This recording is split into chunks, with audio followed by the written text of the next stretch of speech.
মাত্র 10 মিনিটেই বানিয়ে নেওয়া যাবে এইরকম একটি দারুণ টেস্টি স্ন্যাক আইটেম নিয়ে আজ চলে এসেছি। Hello friends, welcome back to my channel cooking with Sayani. আজকের recipe creamy butter garlic prawns. Creamy butter garlic prawns বানানোর জন্য প্রন তো লাগবেই। এখানে রয়েছে মিডিয়াম সাইজের চিংড়ি মাছ। চিংড়ি মাছগুলোকে পরিষ্কার করে ধুয়ে রাখা আছে। এবার সামান্য একটু লবণ দিয়ে মাছগুলোকে ম্যারিনেট করে নিচ্ছি। চিংড়ি মাছগুলো ম্যারিনেট করা হয়ে গেছে। এইভাবেই 5 মিনিট রেখে দেব আর তারপর রান্নাটা শুরু করব।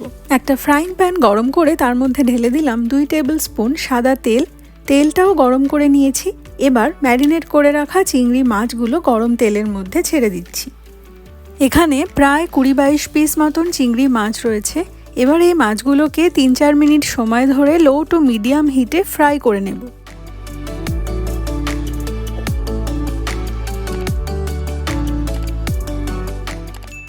চিংড়ি মাছগুলো ভেজে নিলাম, খুব সুন্দর একটা গোল্ডেন কালারও চলে এসেছে।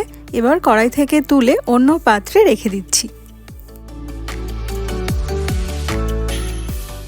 ভাজা চিংড়ি মাছগুলো রাখা থাকুক, কিছুক্ষণ পরেই রান্নায় ব্যবহার করব। এবার যে কড়াইতে চিংড়ি মাছ ভেজেছিলাম সেই কড়াইতেই অ্যাড করে দিলাম 1 টেবিলস্পুন পরিমাণ বাটার। যেহেতু আজকে বাটার গার্লিক প্রন বানাচ্ছি সেই জন্য রান্নাটা বাটার দিয়েই করছি।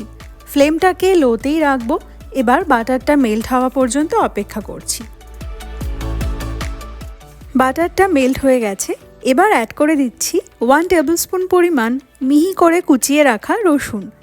লো ফ্লেমে 1 মিনিট রসুনটা ভেজে নিচ্ছি। রসুনের কালারটা চেঞ্জ হয়ে লাইট ব্রাউন কালার হয়ে এসেছে। এবার অ্যাড করে দিচ্ছি 1 টেবিলস্পুন পরিমাণ ময়দা। ময়দাটাকেও লো ফ্লেমে ভেজে নিতে হবে যাতে ময়দা থেকে কাঁচা গন্ধটা চলে যায়। প্রায় 2 মিনিট সময় ধরে ময়দাটা ফ্রাই করে নিয়েছি। এবার অ্যাড করে দিচ্ছি 1 কাপ পরিমাণ গরম জল এবং 1/2 কাপ পরিমাণ নর্মাল টেম্পারেচারে থাকা দুধ।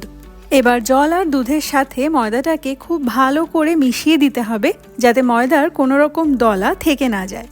বেসিক্যালি হোয়াইট সস পাস্তা বানানোর সময় আমরা যেভাবে হোয়াইট সসটা তৈরি করি ঠিক সেই রকমভাবেই এই গ্রেভিটা তৈরি করে নিতে হবে। সব কিছুকে খুব ভালো করে মিক্স করে দিয়েছি। এবার অ্যাড করে দিচ্ছি 3 টেবিলস্পুন পরিমাণ ফ্রেশ ক্রিম, 1 টেবিলস্পুন পরিমাণ মেয়োনিজ অ্যাড করে দিচ্ছি।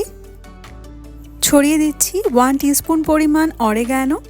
ঝালের জন্য সামান্য একটু রেড চিলি ফ্লেক্স অ্যাড করলাম। এটা আপনি আপনার টেস্ট অনুযায়ী অ্যাড করবেন। সামান্য একটু লবণ ছড়িয়ে দিয়ে সব কিছুকে ভালো করে মিক্স করে নিচ্ছি। আপনি চাইলে এখানে ফ্রেশ ক্রিম আর মেয়োনিজের পরিমাণ আরও একটু বাড়িয়ে বা কমিয়ে নিতে পারেন। তবে যত বেশি পরিমাণে ক্রিম আর মেয়োনিজ অ্যাড করা হবে টেস্টটা ততই বেড়ে যাবে। প্রায় 1 মিনিট সময় ধরে সব কিছুকে ভালো করে মিশিয়ে নেওয়ার পরে কড়াইতে ঢেলে দিলাম আগে থেকে ভেজে রাখা চিংড়ি মাছ। গ্রেভির সাথে ভাজা চিংড়ি মাছগুলোকে ভালো করে মিশিয়ে নিয়ে ছড়িয়ে দিচ্ছি 1 টেবিলস্পুন পরিমাণ শ্রেডেড চিজ। এখানে আমি চেডার চিজ ইউজ করেছি, আপনি চাইলে অন্য যে কোনো চিজ ব্যবহার করতে পারেন। ছড়িয়ে দিচ্ছি 1 মুঠো পরিমাণ ফ্রেশ ধনেপাতা কুচি।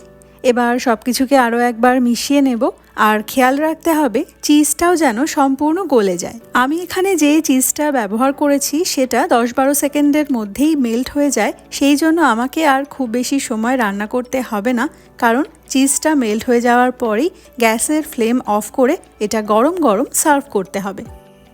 ব্যাস রেডি হয়ে গেল আমার আজকের recipe creamy butter garlic prawns. দেখতেই পাচ্ছেন এটা কতটা লোভনীয় দেখতে হয়েছে আর খেতেও কিন্তু অসাধারণ হয়। বাড়িতে একবার হলেও এটা ট্রাই করে দেখুন, আশা করছি ভালো লাগবে। আজকের ভিডিও ভালো লাগলে একটি লাইক, শেয়ার আর সাবস্ক্রাইব করার অনুরোধ রইল। ফিরে আসবো একটি নতুন রেসিপির ভিডিও নিয়ে। ততক্ষণের জন্য বাই।